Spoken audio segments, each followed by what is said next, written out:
anticipate that people will likely be joining us and contributing as we go along, and that's okay.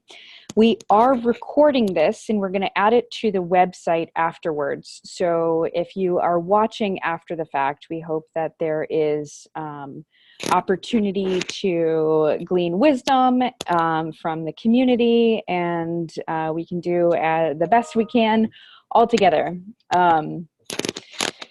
Before we start, okay, nope, not relevant yet. My name is Chris Davies. I am the team leader for faith education, innovation, and formation here at the National Setting of the United Church of Christ. Before I stepped into this role, I was the coordinator for congregational assessment, support, and advancement, inside which there was the grant portfolio and all of this work. So I say that by way of saying we are at a transitional moment, and there will be someone else coming on board to handle granting for this grant and all other congregational grants within the next couple of months. So I want to name that up front. And I want to introduce some other key people who have been involved in this process. So first to Jennifer White. Hi, everyone. My name is Jennifer White. I answer to she, her, and hers. I am the program assistant for Faith Info. I support Chris Davies and other folks, and I will be supporting the new person managing the grants. I see some familiar faces and emails here. Hey there, Jason. It's good to see your face. And I'm typically the one that you guys get some email responses from. So you may have seen, hey, you're going to get an email of a Zoom. That's me. It's nice to see everybody. I'm probably going to get off this call a little early. I have another meeting to attend. So thanks for letting me jump in while I can.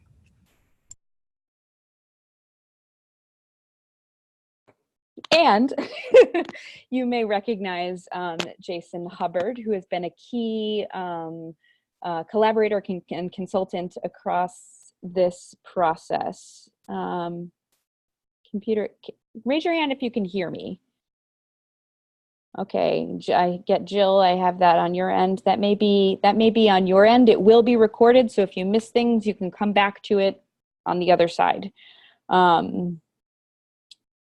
If you cannot hear me throughout the course, or if I'm saying just put your hand up like this, and I'll know that there's something technologically going on and I can address it and when we see enough. So having said that, I want to introduce Jason. He can just say a quick hello, as he might be a face that you'll be seeing throughout the course of this in one way or another.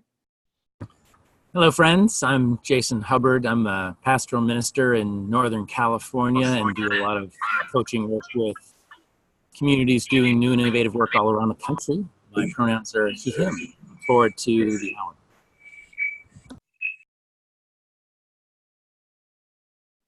Thank you.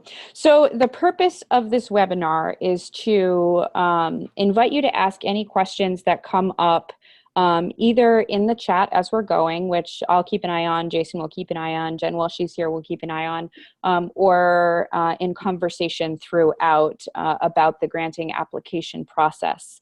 We will be doing our best to answer them or help put some context around them. And what I want to be clear about is that we are here to help with the process in terms of evaluation, what we're looking for, all of that. There is a separate team of evaluators it's going to be looking at all of the applications after everything is submitted. So having said that, I just want to open up the floor for anyone who is coming with a specific question.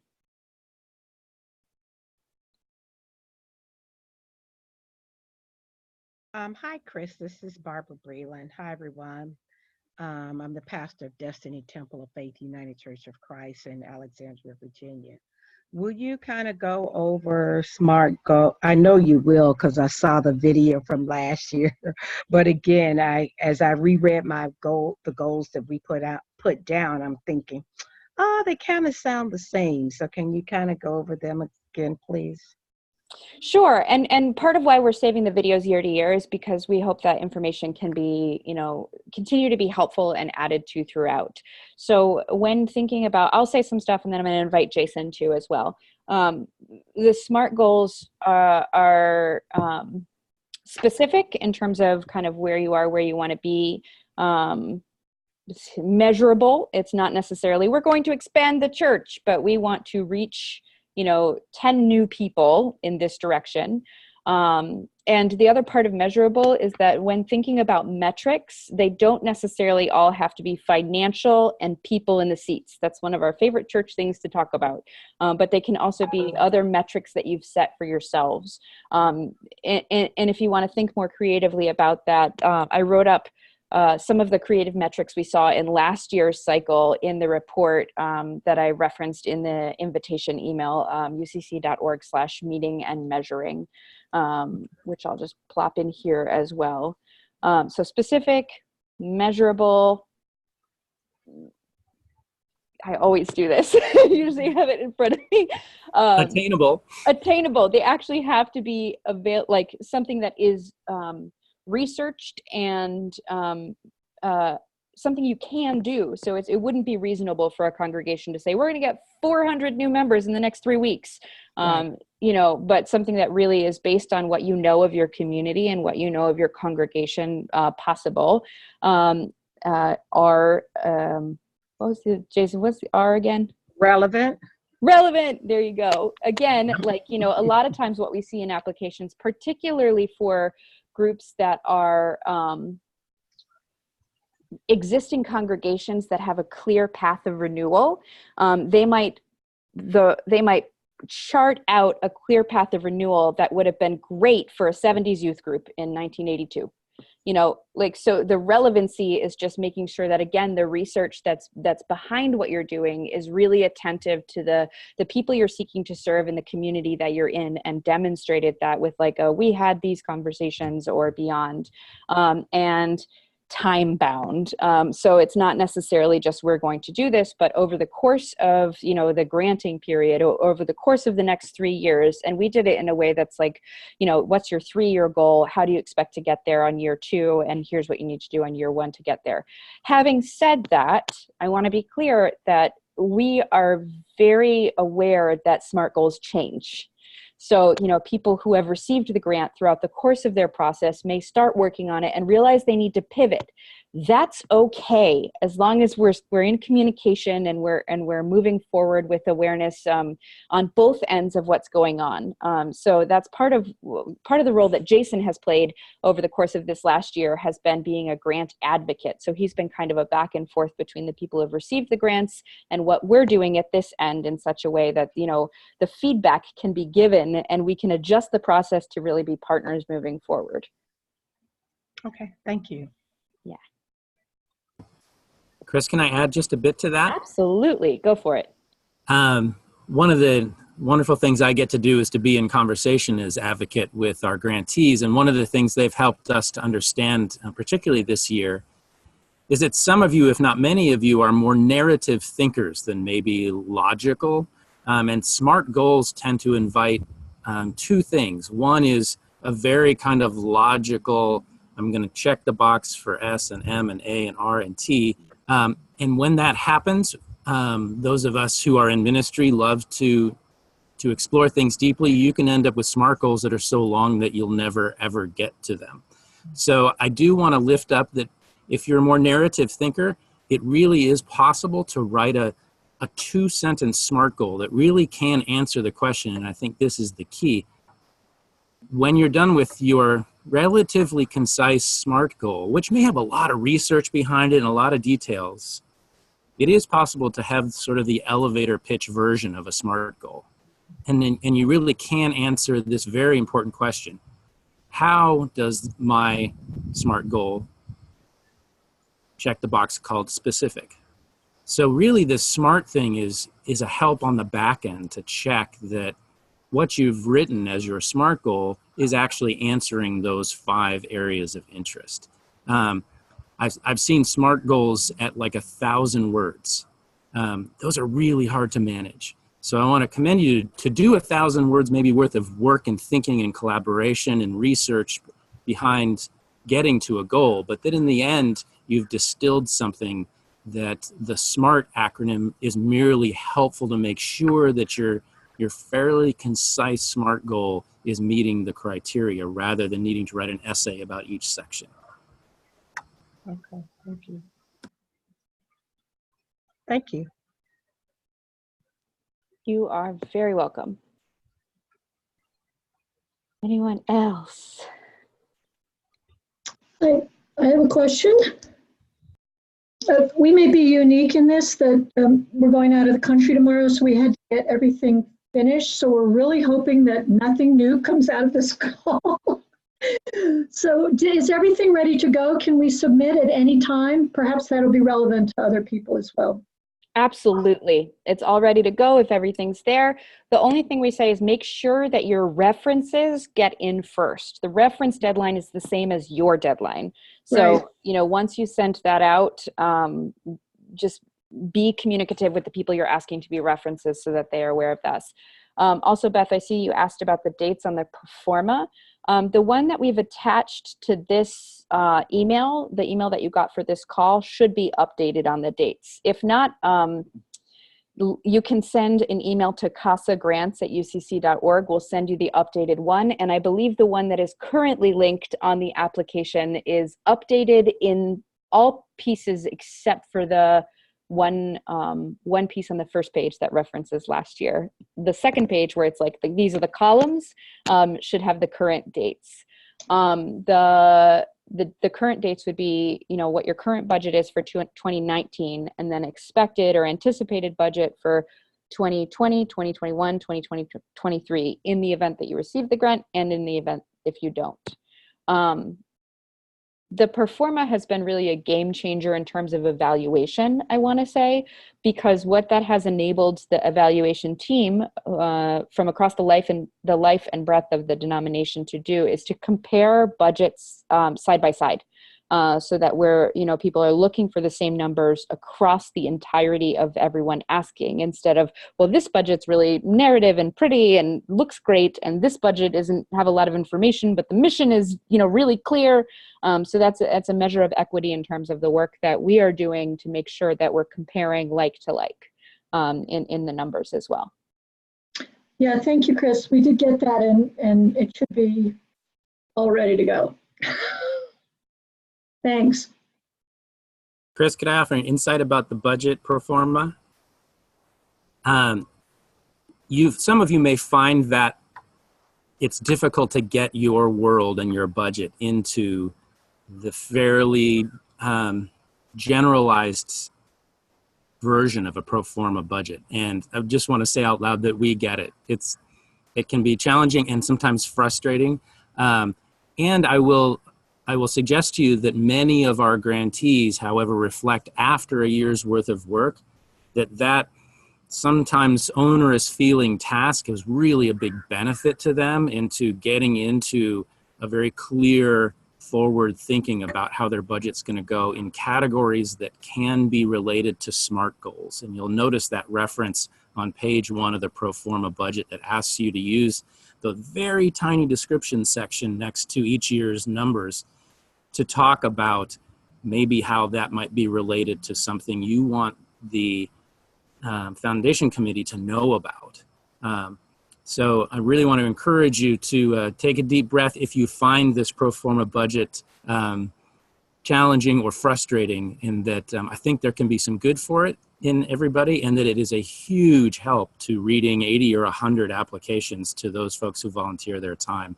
It's really one of the only ways we can get through this with a higher level of integrity. So thank you in advance for your patience with that particular part of the application.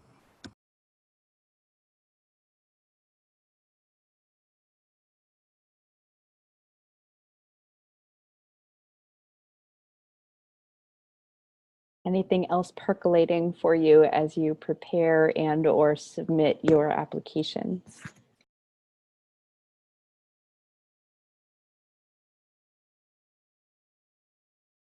I had an opportunity to ask you this question on the phone, Chris, but it sounds like there is an opportunity for UCC churches to work collaboratively on a grant.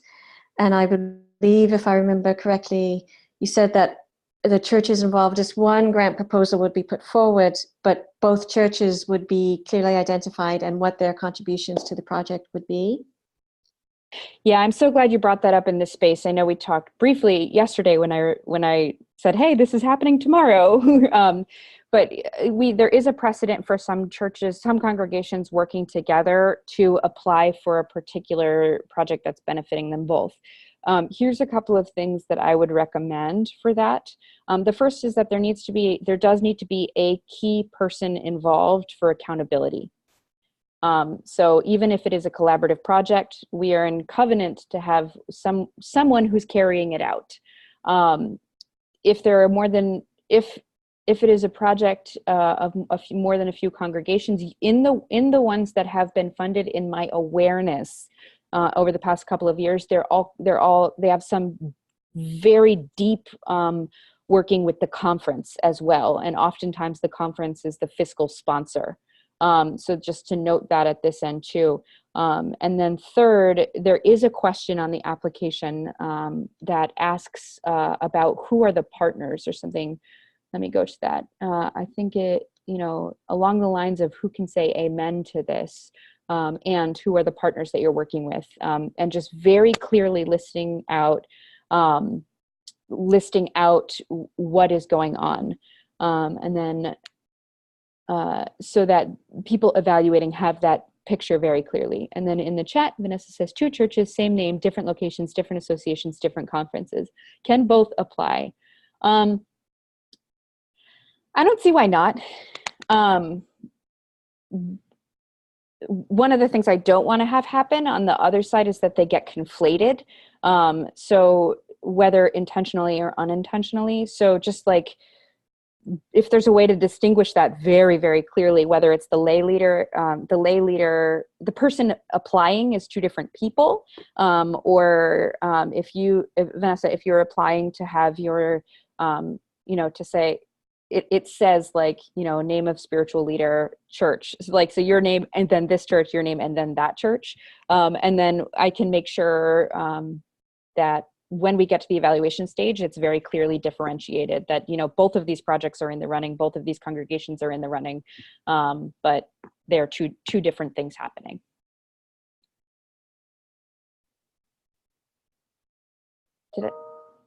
You're welcome, yeah. All right, any other questions?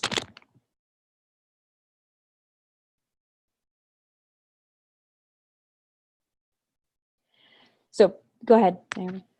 Yeah, so are you ever available to come and meet with congregations or speak with us? Could we invite you to come? And I know that my congregation is learning and becoming excited about the exciting things that other congregations are doing. And it strikes me that you have first knowledge of what that is. And I wonder if you could come and help introduce us to what the landscape is. That's such a great question. I love that question. Yes, in conversation with the conference. So a lot of times when I'm stepping into the national staff role more than necessarily the granting role, but I've absolutely traveled to meet with local congregations or annual meetings or put on something in conversation with the conference that is open to more people, that tell some of these stories. And I think it's really important that people doing it are telling their own stories, too. So part of it is that we had this great event at General Synod that was a storytelling event where people who were doing church planting work were telling stories of their experience. And I'm in the process of taking all 8 or so of those stories and producing it into something that's really accessible for local congregations. So you get the video testimony of everyone's stuff. And, I will say this event was at a bar. It was in a very relaxed environment, all of that. So I'm working at creative ways to highlight the work that's happening across the life of the denomination in terms of what is new, innovative church planting and beyond. And that's one of the ways in which we're doing that. And if more information about that, gosh, it's going to take me a minute to look up the UCC news story about it. But, when I have the opportunity to do that, I will throw that in the chat bar there too.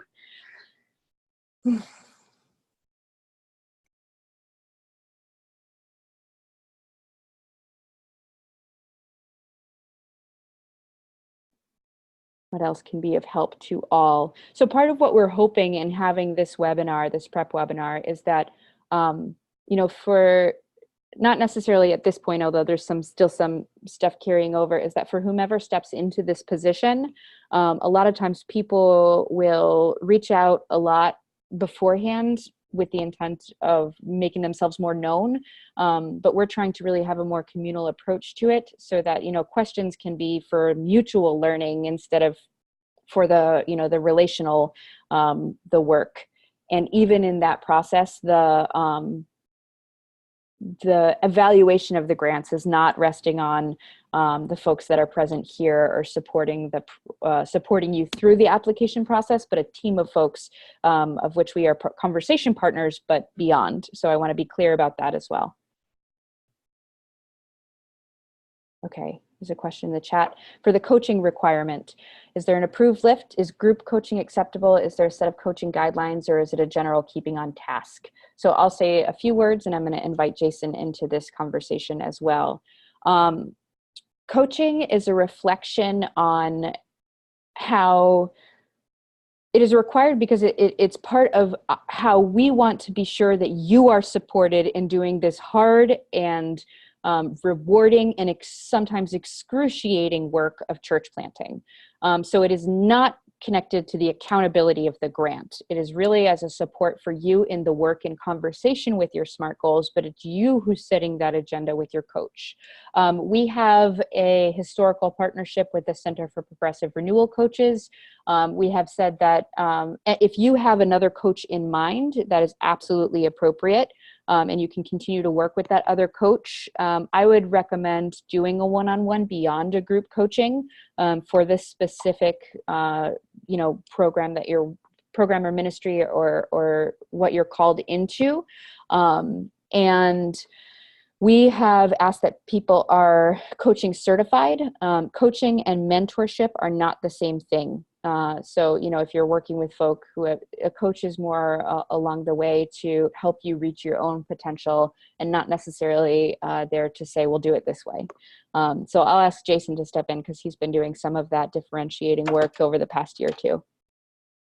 Yeah, so one of the things I really want to support Chris in is this idea that you would consider the coaching on a one-on-one basis, particularly in this very unique world of new and renewing church work, which really we find over time those folks that have an effective and helpful coaching relationship are far more likely to succeed. So in that way, I really want to celebrate our denomination in making dollars available as a part of the grant. And check me here, Chris, to make sure I'm correct, but that a portion of those grant monies are set aside. And that you should be budgeting for them as a part of your budget, according to the application sense, so that you can have that. And one of the things that we did recently, which I think has been very helpful, is separated the advocacy role that is tied directly to the grant, which is something I've been supporting, which is answers some of the question we see here in the chat about keeping you on task. It's not a direct accountability role, but it is something that is quite specifically to your relationship to the national setting through the grant experience, so that if questions, concerns, wonderings, opportunities, we would have regular conversations about that in specific relationship to your grant experience. That's really different than having a coach who is there to support you as pastoral leadership, which is going to expand into areas well beyond your grant. And I think one of the things that's been very helpful is to differentiate those two so that you have a real freedom to pursue with your coach whatever it is that you need support in moving your ministry, which is directly tied to this grant, but not only tied to the grant, forward. So that the coaching can take a much broader focus, and it can also relieve a coach of a sort of backdoor reporting role to the national setting. So you can be confident that if you need to bring something quite personal into your coaching relationship in order for you to be effective as a pastor, we're not confusing that with your grant experience. And I think that's been really effective this year. So I would highly, highly recommend you consider finding a coach if it's through the Center for Progressive Renewal. There's a lot of great opportunities there, but if you've got one that you're presently working with or have been referred to and want to see if that relationship could work, I know that the national setting mostly wants to support you finding that kind of a deeply supportive relationship as a part of doing some of the hardest work there is to do in ministry.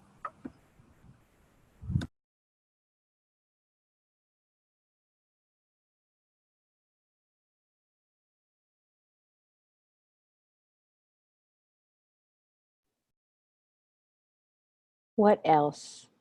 If you have tried to lift a question, but people have not been responsive, just note, just check your mute button. And while that's happening, Sarah Anders asked a question.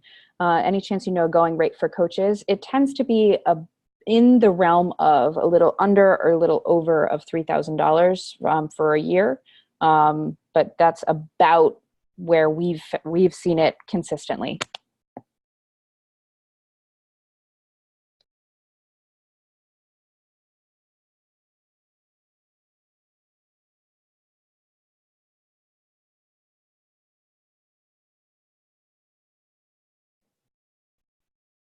Can we have a SMART goal to increase our membership as a result of the ministry for which we are seeking funding from the CASA grant? Can you increase them as a result of the ministry? So Barbara, if I'm understanding that question, the SMART goal would be to increase have more people involved as a result of this, right?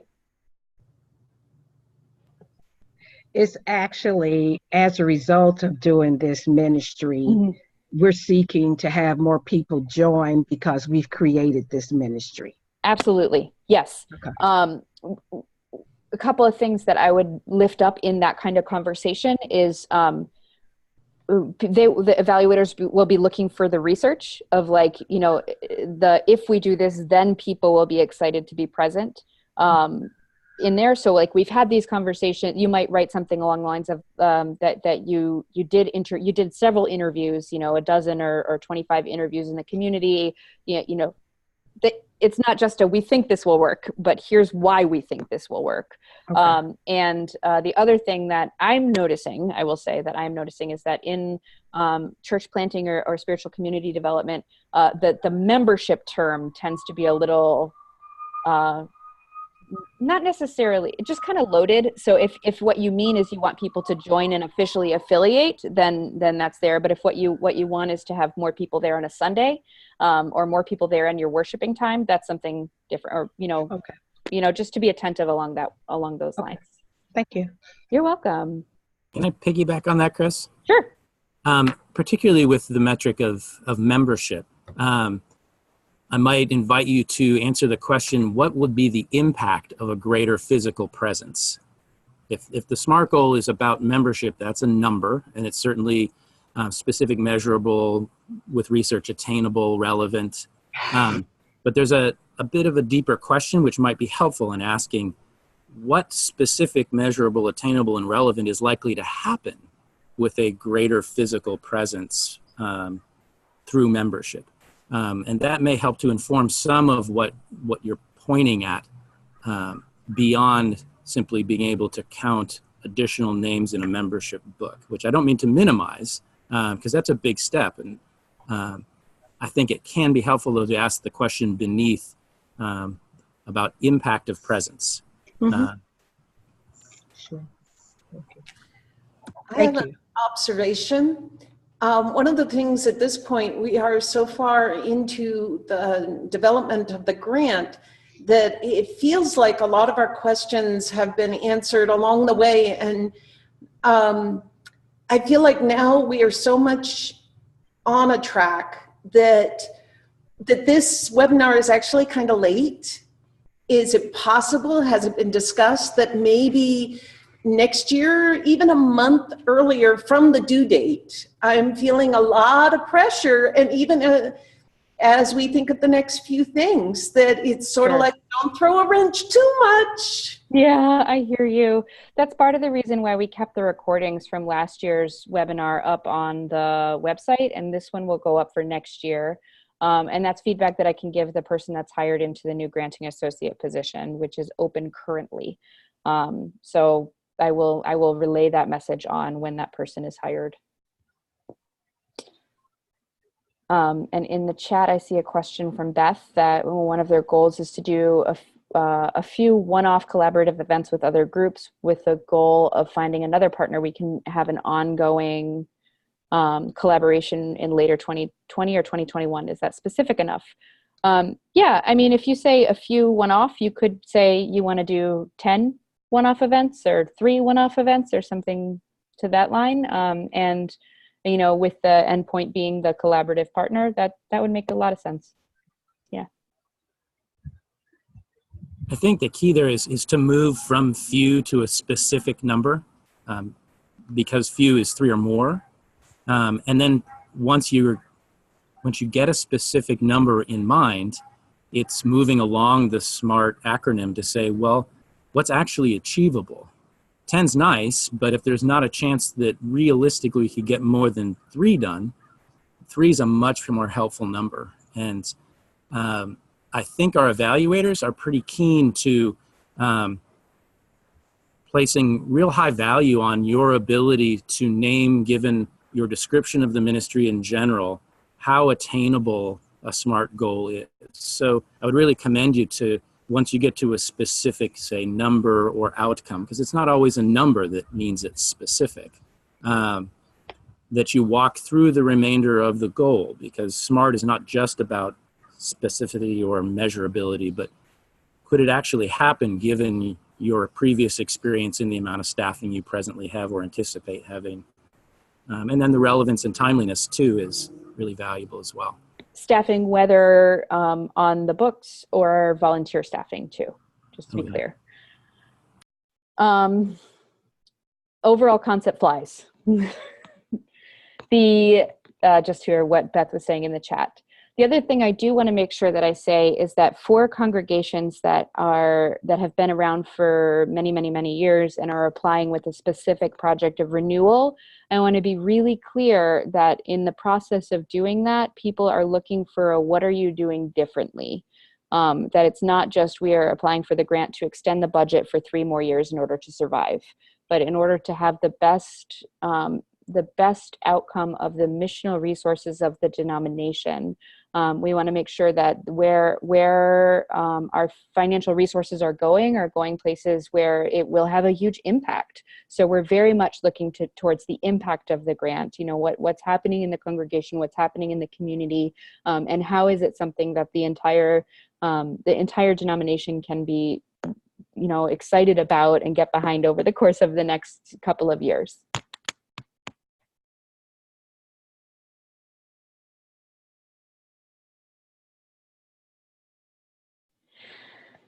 So I'm not seeing anything else come up, but you can put that in the chat as I say these couple of closing words, and I will shift and pause. What I want to say is that whether you apply or don't apply, whether you get the grant or don't get the grant, whatever happens from here, what I want to say is that you are doing this work. And it is work, and you are called to do the work for such a time as this. That this is one of the most critical and crucial components of the Christian faith from now until eternity is who are we and how are we to be together, and how do we take the message of our faith and help people make meaning in their own lives beyond, you know, sometimes within our institutions and many times outside of them. So I just want to tell you that I pray for you every single day, that, you know, you are why I feel emotional.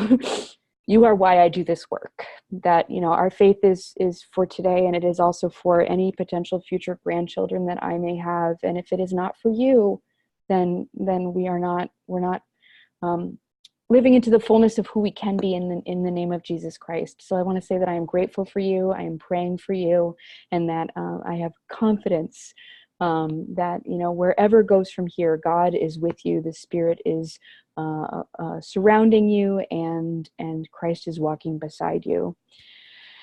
And what I see Barbara saying in the chat is our request is for classes. Do we need to give a name to it? Would, you know, it's good to give more information if you can get it in there. Just say, like, here's an example. I don't know if there's a way to do that, but let me look at the application after this, Barbara, and maybe even add like is there anything else you need to know or anything you wish we asked you or something like that? That might be in there. Jason, do you remember? I think there's just the opportunity to ask what impact the class will have. And the answer to that question is probably going to reveal some of its description for you. And as Chris mentioned, it's certainly possible that you may have a vision based on some partner work and conversations of, this is where we think the class is going to go. And the grant process following the offer of a grant is 100% in support of you continuing to discern the Spirit's leading that, well, we thought that was going to be the class description, but in fact, it's going to have to move way over here. We have communities making tremendous pivots based on what they learn immediately as their first Spirit-filled imaginations hit the ground with an offering that could only happen when the money is in hand. And then we learn that we're going to have to shift. And part of my role in being an advocate available to you is to support you in that sense of confidence that pivoting is a huge part of entrepreneurial church life. It is not a mistake or a failure. It's actually a sign you're paying attention. So I encourage you to that when, not if it happens. Mm-hmm. Mm-hmm. Okay. All right. Having said all that and seeing no more things coming up, be blessed into the rest of your day, and good luck as you try and communicate in, these feeble words, the call that God has upon your souls. Blessings and be well. Thank you. Thank you. Bye-bye.